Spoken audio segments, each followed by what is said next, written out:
상쾌한 아침 원주에서 출발합니다.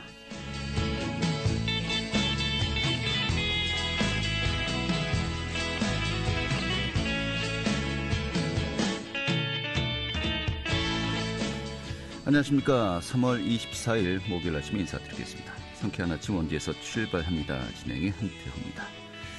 자, 오늘 아침 원주 지역의 기온 3도였습니다. 낮에는 또 13도 안팎까지 기온이 오르면서 따스하겠는데요.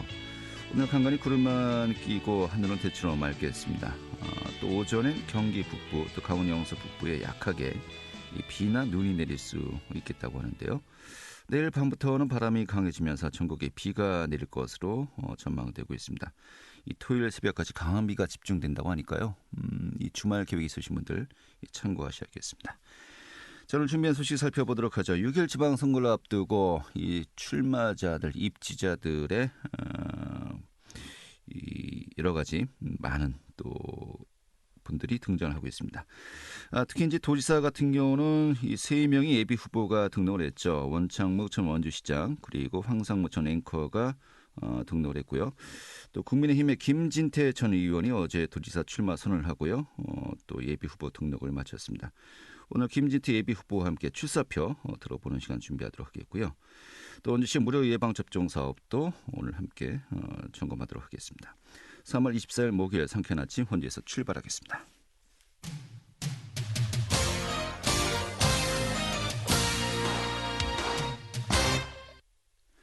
네, 6일 전국 동시지방선거 이제 2달 가까이 앞으로 다가오면서 더욱더 뜨거워지고 있습니다. 국민의힘과 더불어민주당 또 양당 간의 경쟁도 치열할 것으로 예상이 되고 있는데요. 자, 오늘 도지사 예비 후보 만나보는 시간 함께하도록 하겠습니다. 이 국민의힘의 김진태 도지사 예비 후보 스튜디오에 자리했습니다. 안녕하십니까? 네, 안녕하십니까? 반갑습니다. 네, 반갑습니다. 어제 출마 선언을 공식적으로 하셨죠? 예비 후보 등록도 하셨고요. 네. 예. 이제 세 번째고 여야를 통틀어서 이 국민의힘에서 이제 두 번째인데 많이 바쁘시겠네요. 어제 이제 후보 등록을 하고 사실상 오늘 이제 첫 이제 선거 운동을 할 수 있는 날인데요. 네. 오늘 이제 원주에 와서 무실동에서 첫 아침 거리 인사를 했습니다. 네. 아유, 그렇게 이제 시작 테이프를 끊었는데 또 이렇게 원주 KBS에서 불러주셔서 아주 정말 영광입니다. 고맙습니다. 네. 예. 19대 20대 국회의원을 이제 재직하셨고 이제 허영 의원과의 리턴 매치에서 좀 패배를 하셨고 이 절치부심하시다가 이 도지사에 이제 그 출마를 하시게 된 건데 본인이 강원도지사에 출마하게 된 어떤 이유 또 출사표 먼저 들어봐야 되겠네요. 네. 예, 지난번 국회의원 선거에서 좀 이제 고배를 마시고 좀 이제 힘든 시기를 보내고 있었는데요. 이번에 힘들게 정권 교체가 되지 않았습니까? 그래서 국민들, 강원도민들 특히 압도적으로 윤석열 후보를 밀어주면서 강원도를 좀 발전시켜 달라 그런 기대감이 들어있는 거를 제가 눈으로 확인을 했습니다. 그래서 이렇게 힘들게 정권 교체를 됐는데 강원도에서는 도지사까지 강원도정까지 바꿔야 비로소 이제 이 정권 교체가 되는 거구나 이런 생각이 들었고요. 지난 12년 이제 최문순 도정 하에서 우리가 이렇게 지내왔는데 글쎄 어떻게 보셨습니까? 저는 옆에서 보니까 이거는 좀 아니다. 좀 제대로 한번 해봐야 되겠다 하는 생각을 많이 했습니다. 그래서 이제 정말 우리 새로운 강원도 자랑스러운 강원도, 인구 200만 시대, 새술은 새부대 이런 심정으로 제가 나왔습니다. 네, 이 정권 교체 강원도 내에서도 이루어져야 된다. 그리고 그 정권 교체의 적임자는 본인이다라고 말씀하시는 건데, 또 이제 그 선거 사무실 그 어느 지역에 자리하느냐 하는 것도 굉장히 또 상징적으로 여러 가지 많은 의미를 포함하고 있지 않습니까? 맞습니다. 후원의 사무실은 춘천 지역에 또 선거 사무실은 원주에 이제 설치한다라고 들었는데 뭐 어떤 이유입니까? 네. 도지사 후보라고 해도 선거 사무실은 강원도 전체에서 한 군데밖에 할 수가 없습니다. 이제 그 본선 기간만 이제 여러 곳에 할 수 있고요. 그때까지는 딱 한 군데밖에 할 수 없는데 그걸 제가 이제 원주를 선택을 했습니다. 음. 이제 제가 또 나고 자란 곳은 춘천이기 때문에 춘천 시민들은 또 저를 많이 알아봐 주실 것으로 생각하고 원주 제일 중요하지 않습니까? 강원도에서 인구도 제일 많고 위치적으로도 가장 중심에 위치해 있고 그래서 원주 시민 여러분들에게 또 좀 더 다가가기 위해서 원주로 또 이렇게 결심을 했고요. 네. 저는 개인적으로는 원주에 또 살았던 적이 있습니다. 음. 이미 한 3년 정도를 원주에 살았는데요. 원주가 어떻게 보면 그 좀 이렇게 변신을 할 수 있는 땅인 것 같습니다. 제가 지난 공직을 마무리했던 곳이 바로 이 원주. 그러니까 2008년까지 네, 그 춘천지검 원주지청장을 이제 재임하셨고요. 네, 그리고 공직에 그 있다가 직후에 이제 또 변호사 생활도 또 이제 하셨었고. 그렇습니다. 바로 거기서 이제 그 옷을 벗고 변호사 개업을 한 곳이 원주였습니다. 원주에서 2년 동안 변호사 활동을 했으니까 총 3년을 살아봤더니 원주 인심도 푸근하고 좋더라고요. 그래서 이번에 길을 좀 받기 위해서 네. 다가가기 위해서 원주에다 사무실을 냈습니다. 알겠습니다. 현재 선거는 이 인물과 구도가 어떻게 결합되느냐 하면서 이제 결과 나오는 거 네. 아니겠습니까? 좀 구도를 네. 먼저 여쭤봐야 되겠는데 지난 대선 윤석열 당선인의 승리, 이제 좀 네. 약간 그 박빙의 결과로 이제 승리를 했습니다만은 그 대선 전에서는 이재명 비리 국민검증특별위원회 이제 위원장을 맡았습니다. 네. 좀 구체적으로 어떤 역할을 했던 거였죠? 좀 힘들었었죠. 대선 전에 그 이재명 후보를 검증하는 그 역할을 국민의힘에서 맡겨줘서 그 검증위원장을 맡았습니다.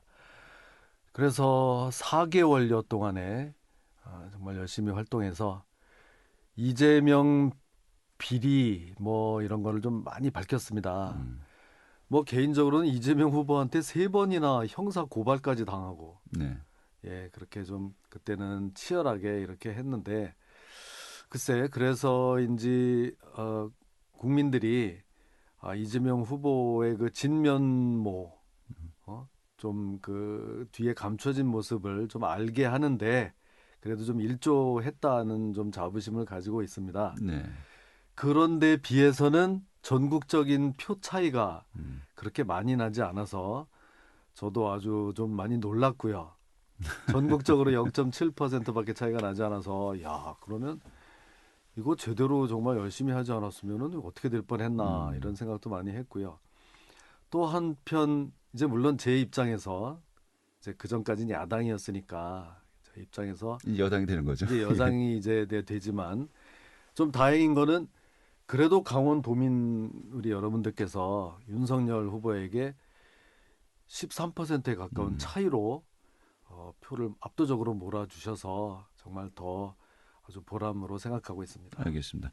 그런데 그 지금 대선 전에서는 원희룡 전 제주지사가 뭐 대장동 일타 강사라는 또 별칭까지 얻으면서 많이 이제 그 회자되었었는데 네. 우리 김진태 후보님은 좀 약간 공개적인 활동들은 안 했던 것 같기도 하고요.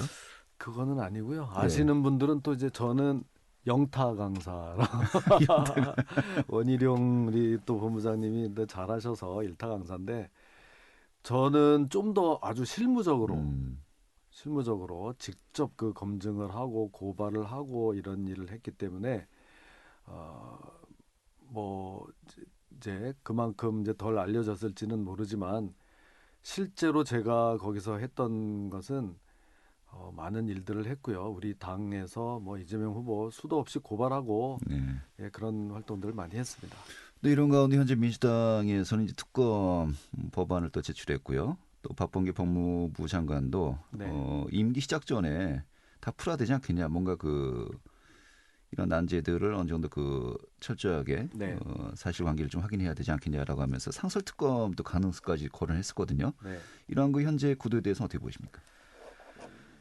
그거를 풀어야죠. 이제 대선이 끝났다고 해도 좀 이런 산적한 문제들을 풀 그 과제는 여전히 남아 있습니다. 그러면 이제 특검을 하자고 하는데요. 이제 물러나실 얼마 남지 않은 분들이 여태 안 하던 특검을 왜 이제 와서 뭐 한다고 하겠습니까? 그거는 무슨 얘기냐? 지금 와서 특검을 하면 문재인 대통령이 그 특검을 임명하는 겁니다. 그러면 어떻게 되겠습니까? 자신들의 또 그 구미에 맞춰서 특검을 임명하게 되는 거거든요. 임기가 이제 불과 뭐 한 40여일 남은 대통령이 특검을 임명할 일은 아니고요.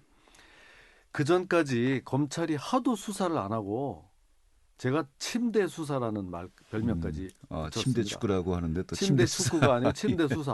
예. 두루 넣어서 아무것도 안 하고 버티다가 여기까지 지금 왔거든요. 그러니까 이제는 굳이 특검 문재인 대통령이 임명하는 특검을 할 필요는 없고 새 대통령 윤석열 대통령 취임 후에 검찰 경찰이 제대로 자리를 잡으면 거기서 수사해도 충분하다고 생각합니다. 알겠습니다.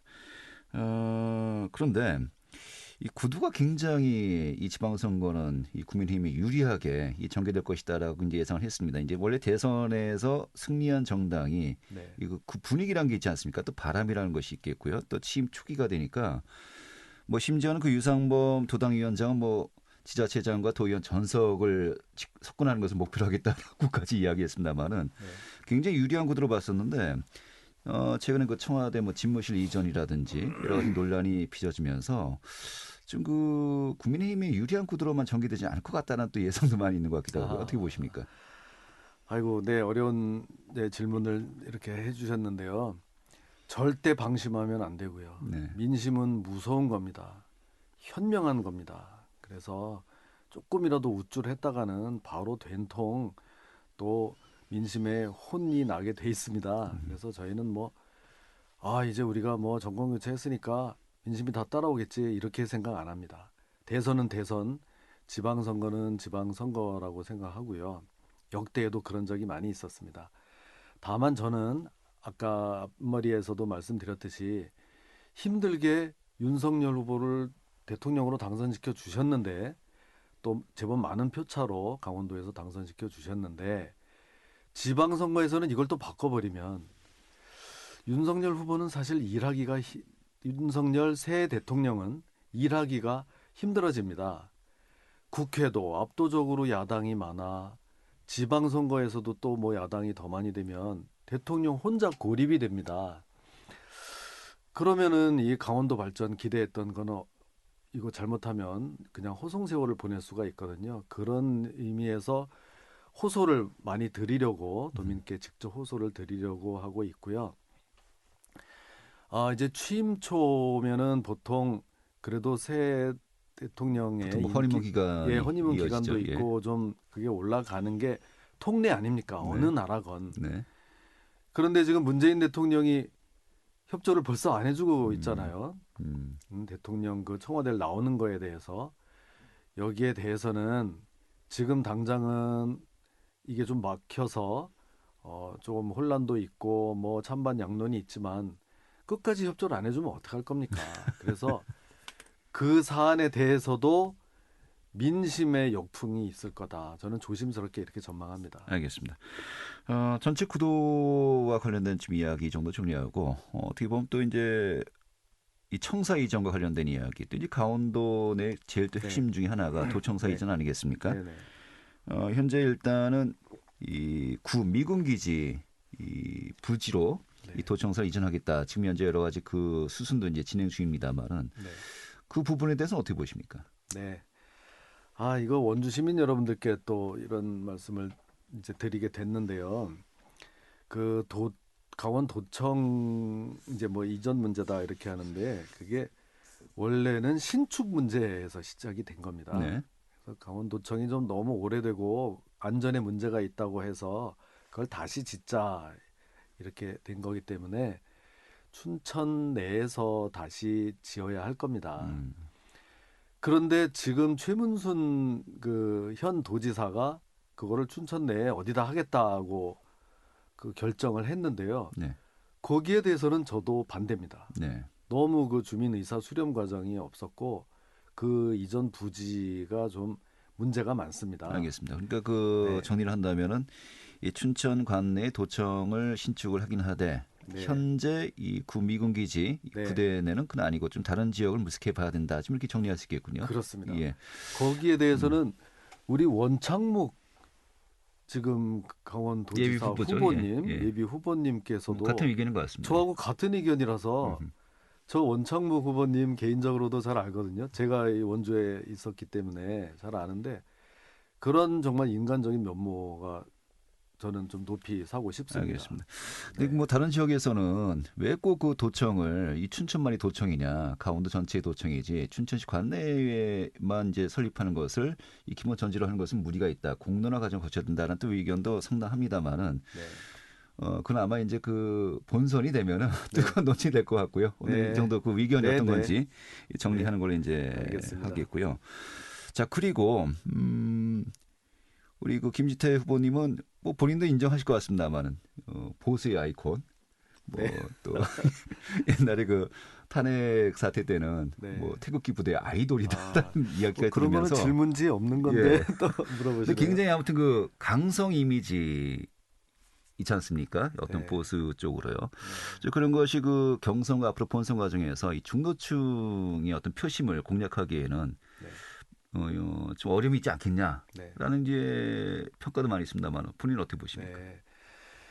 제가 질문지에는 없었지만 그 질문 나올 것 같아서 늘 생각하고 있는 게 있습니다. 이 질문이 있습니다. 강경한 이미지가 강하다고 보시겠는데. 그게 있나요? 비슷한 이미지가.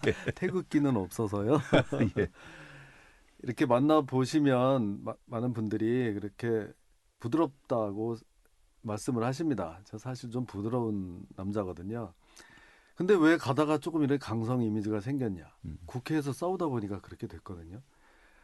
제가 간단히 하나만 사례를 말씀드리겠습니다. 어제 정세균 전 국무총리의 처남이 네. 강원랜드에 무슨 이사로 들어와서 연봉 3천만 원을 받는다는 보도를 봤습니다. 연봉 3천만 원이면은 월급은 한 200만 원 좀 넘는 거고요.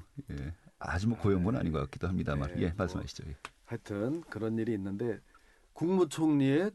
전 국무총리의 처남을 강원랜드에다 넣은 거거든요. 그런 거지 않습니까? 네. 그 지역구 염동열 전 국회의원은 자신의 지역구민들을 거기다 취업시켜줬다는 이유로 엊그제 교도소 갔습니다. 네.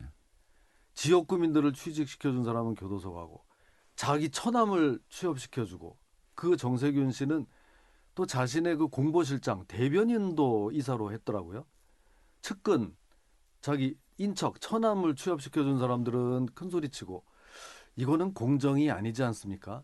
이런 사안이 생겼을 때 저는 과감하게 제 목소리를 내고 막 이렇게 하니까 우리가 이렇게 진영으로 나뉘어진 상황에서 저를 좀 상대 진영에서 좀 많이 미워하고 그 프레임을 씌웠던 것이지 지금은 이제 강원도를 어떻게 새롭게 발전시키겠다는 것이기 때문에 그렇게 뭐 서로 목소리 높이고 싸울 일도 없고 원창무 후보님도 제가 좋아하고 또 뭐 정책에 대해서 서로 의견 나눌 수도 있고 그렇게 좀 봐주시면 좋겠습니다. 알겠습니다. 네. 뭐 시간이 벌써 다 벌써 그렇게 20분이 다 되고 있습니다. 네. 오늘은 이 정책보다도 네. 인간 김진태에 대해서 네. 사실 또 이제 원주와 또 어떤 연관이 있는지 좀 대략적으로 또 구도는 어떻게 보고 있는지 좀 네, 그런 네. 부분에 저희가 이제 네. 중점을 뒀기 때문에 네. 이 정도 정리하겠고요. 네. 좀 정책으로 한 가지만 여쭤보겠습니다. 네. 강원도 굉장히 넓지 않습니까? 맞습니다. 넓기 때문에 뭐 전체 공약, 정책, 또 본인이 구상을 묻는 것은 약간 추상적일 수밖에 없는 네네. 것이겠고 이 원주를 중심으로 한 영서 남북 권역에 네. 정말 이것만큼은 내가 도지사가 네. 된다면은 어떠한 정책을 펼치겠다. 네. 딱 한 가지만 꼽는다면 어떤 것이 있을까요? 원주에 보훈병원을 유치하고 싶습니다. 네. 보훈병원이요. 그 국가유공자 또 이러신 분들이 상위용사 이런 분들이 이용하는 병원인데요. 전국에 6개밖에 큰 서울, 부산, 대구, 대전, 광주 이런 데밖에 없답니다. 그거를 강원도에 꼭 유치하고 싶은데요. 네. 이 유공자분들이 많이 계시기 때문에 그럼 강원도에 유치하면 또 어디를 할 거냐는 문제가 있는데 이거는 원주에다 하고 싶습니다. 원주에 보훈복지공단이 이미 혁신도시에 들어와 있거든요. 네. 그래서 또 위치적으로도 원주에 있으면 저 영동 지역 분들도 많이 이용하실 수 있고 인구도 많고 해서 그것을 꼭 유치해서 그게 상당한 예산도 들고 하는 거 쉽지 않은 일인데 유치해서 이 지역 우리 강원도민들에게 좀 혜택을 드리고 싶습니다. 네, 알겠습니다. 앞으로 자주 뵙도록 하겠습니다. 네, 자주 네. 불러주십시오. 오늘 말씀 고맙습니다. 고맙습니다. 국민의힘의 김진태 도지사 예비 후보였습니다.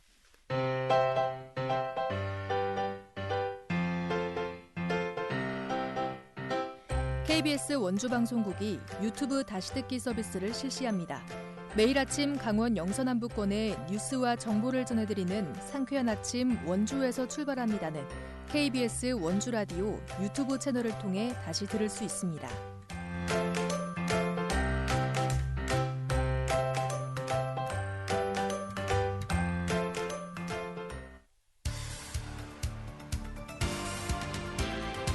알찬 정보, 생생한 현장의 소식을 전해드립니다. 리포터 현장. 네, 원주시 보건소가 연령대 또 성별로 무료 예방접종 사업을 진행 중입니다. 사람 유두종 바이러스의 무료 예방접종 대상자를 확대하고요. 또 어르신 대상의 폐렴구균 예방접종 사업을 진행 중이라고 하는데요. 오늘 소개해드리겠습니다. 추인의 리포터 자리했습니다. 어서 오시죠. 네, 안녕하세요. 네. 먼저 원주시가 사람 유두종 바이러스의 무료 예방접종 대상자를 확대했다고 하는데 좀 이 내용 설명해 주시죠. 네, 사람 유두종 바이러스는 자궁경부암 환자의 대부분에서 발견되는데요. 이 바이러스가 발견된 사람은 자궁경부암의 발생 위험도가 10배 이상 높을 정도로 사람 유두종 바이러스는 자궁경부암을 일으키는 핵심적인 요인입니다. 그렇기 때문에 사람 유두종 바이러스 감염을 예방한다면 자궁경부암 예방도 가능한데요. 사람 유두종 바이러스의 예방 접종은 전체 자궁경부암의 70에서 90%를 예방할 수 있을 것으로 기대됩니다. 하지만 이 백신을 맞았더라도 나머지 10에서 30% 확률의 자궁경부암을 예방하기 위해서는 정기적인 자궁경부암 검사가 꼭 필요하다고 합니다. 우리나라에서 자궁경부암은 15세에서 34세 사이 여성에게 발생하는 암 가운데 세 번째로 높은 발생률을 보이는 질병입니다. 그렇게 더욱 적극적으로 대상자를 확대하는 게 필요한데요. 여성 청소년은 신체적, 정서적으로 큰 변화를 겪는 인생의 전환기인 만큼 전문 의료 상담과 진찰, 예방접종 서비스를 통해서 건강한 어른으로 성장할 수 있도록 지원이 필요하다는 판단에 접종 대상이 확대됐습니다. 기존에는 만 12세 미만의 청소년에게만 예방접종을 무료로 진행했는데요. 이제는 만 17세 이하 모든 여성 청소년과 만 26세 이하의 여성의 경우 저소득층 여성이 무료 접종을 받을 수 있습니다. 원주보건소 장양욱 의료지원과장 이야기 들어보겠습니다. 접종을 시작한 시기에 따라서 접종 횟수가 달라집니다. 만 15세 미만의 1차 접종을 시작한 경우 6에서 12개월 간격으로 2회 접종을 진행하면 되지만 만 15세 이후 1차 접종을 시작한 경우에는 6개월 동안 총 3회 접종을 진행해야 합니다. 지속적으로 사람 유두종 바이러스에 감염되면 자궁경부암으로 진행될 가능성이 매우 높으며 흡연, 장기적인 피임약 복용, 면역 저하 상태 등이 있는 경우 자궁경부암의 진행이 촉진되는 것으로 알려져 있습니다. 네. 또 65세 이상의 어르신들을 대상으로 폐렴구균 예방접종 사업을 시행 중인데 이 폐렴도 백신 접종으로 예방이 가능한 겁니까? 네, 전국 보건소에서 어르신 폐렴구균 예방접종 사업을 진행 중인데요. 폐렴은 세균, 바이러스, 곰팡이에 감염된 후에 기관지나 폐에 염증이 생기는 호흡기 질환으로 국내 사망 원인 3위입니다. 폐렴은 모든 나이에서 발생하는데요. 특히 65세 이상 어르신에게 폐렴구균으로 인한 감염은 치명적입니다. 폐렴의 원인은 다양한데요. 그중에서도 세균성 폐렴이 가장 흔합니다. 세균성 폐렴을 유발하는 대표 원인균은 폐렴구균으로 이 폐렴구균의 백신이 개발돼 있는 상태입니다. 이 백신의 예방 효과는 50에서 80%인데요. 우리나라 65세 이상 연령의 폐렴구균 예방 접종률이 낮아서 어르신들의 적극적인 폐렴구균 예방 접종 참여가 중요합니다. 65세 이상 어르신 중 폐렴구균 23가 다당 백신을 한 번도 접종하지 않은 대상자는 전국 보건소와 위탁 의료기관에서 연중 언제나 접종이 가능합니다. 이어서 원주보건소 장양욱 원주 의료지원 과장 이야기 들어보겠습니다. 어르신 폐렴구균 예방접종 사업이 있습니다. 65세 이상 어르신에게 폐렴구균으로 인한 감염증은 치명적이며 사망률도 매우 높습니다. 따라서 어르신 폐렴구균 예방접종은 질병 부담을 감소시키고 건강 수명을 연장시키는 데 기여하고 있습니다. 사업 대상으로는 65세 이상 어르신 중 폐렴구균 백신을 한 번도 접종하지 않은 대상이며 전국 보건소와 위탁 의료기관에서 연중 접종 가능합니다. 질병 예방 수칙으로는 개인위생 준수, 규칙적인 식습관 및 운동, 충분한 휴식 등이 필요하다고 봅니다. 네. 자, 여성과 또 어르신들을 대상으로 한 무료 예방접종이 진행 중인 것인데, 이외에 또 어린이들을 대상으로 하는 이 국가 예방접종 지원 사업도 진행 중이죠? 네, 우리나라는 영유아기에 접종하는 기본 접종의 예방 접종률이 95% 이상으로 높은 편인데요. 하지만 만 4세 이후 추가 접종의 예방 접종률은 상대적으로 낮아서 지속적인 접종률 관리가 필요합니다. 단체 생활을 하는 어린이들의 경우 감염병 전파 확률이 높아서 감염병에 취약하기 때문에 감염병 예방 관리를 위해서 집단 면역 효과를 높이는 게 필요한데요. 12세 이하 어린이를 대상으로 필수 예방접종의 접종 비용 전액을 지원 중입니다. 또 이와 함께 초등, 중학교 입학생의 예방접종 확인 사업도 함께 진행 중입니다. 네, 알겠습니다. 자, 원주시 보건소 차원에서 다양한 연령별로 또 성별로 취약 감염병 예방 접종을 시행 중인데요. 이 좀 해당되는 분들 잘 확인해 두시고요. 의료 사업 적극적으로 활용하시면 좋을 것 같습니다. 오늘 잘 들었습니다. 고맙습니다. 네, 감사합니다. 네, 추인의 리포터였습니다. 자, 3월 24일 목요일에 함께했던 KBS 원주방송국의 상쾌한 아침 원주에서 출발합니다. 오늘 소식은 여기서 정리해야 될 것 같습니다. 지금까지 기술의 조원재, 구성의 문수위원이었고요. 저는 한태후였습니다. 내일 아침 8시 30분에 다시 찾아뵙도록 하죠. 고맙습니다.